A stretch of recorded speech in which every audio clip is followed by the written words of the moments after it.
Hello, you have your unprofessional videographer here. I'm doing an update video on my Mosin. This is going to be a zombie rifle. Just zombie in quotations. A lot of people get pissed off, think, what's the stupidest fucking thing I ever heard? I've heard that from a bunch of people, but you know what?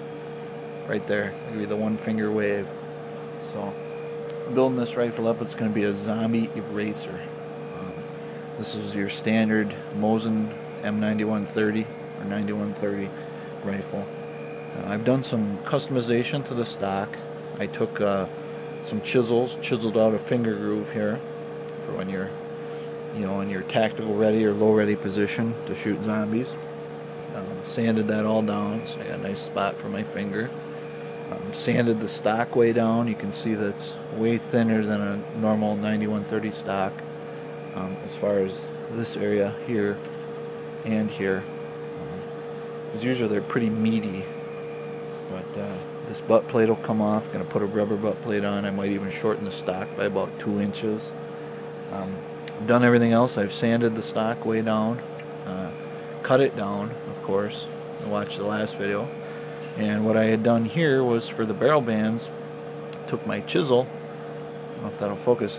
Took my chisel and I chiseled out a notch here. And I've been working on sanding this. I've hand sanded this whole stock. So there's nothing mechanical that has gone into this. I've hand sanded everything here. This, I hand sanded part of the butt stock, the cheek, sort of the cheek area here. I sanded that down so it's more of a ambidextrous grip. I can get a better grip, get my thumb over on this side without having a big chunk of wood. So I sanded that, sanded here, here, and so yeah, everything's going together pretty well. But we're gonna finish it up. Basically, when you move one of these barrel band retainers, you can see here's one of the original ones. That was one of the ones that was in the gun. I have not manipulated or moved it. Basically, what you have is just a little pin that goes through the other side. You just have to drive that out. I just used a brass punch, and then I just drilled a new hole. So basically I can put my barrel band in, but I've been sanding the front end of this, and I'll show you why. Just bear with me a sec. So here's the rifle components and the barrel and everything. You can see that just drops right in place. Of course, when you do it on video, it doesn't work. So there's the rifle dropped into place, not secured obviously. Here's my upper handguard, upper front foregrip. I've been sanding these. I've been working on sanding them. You can probably see the contour. The texture here is thinner than the rest of this. And I'll show you why. This is an original barrel band.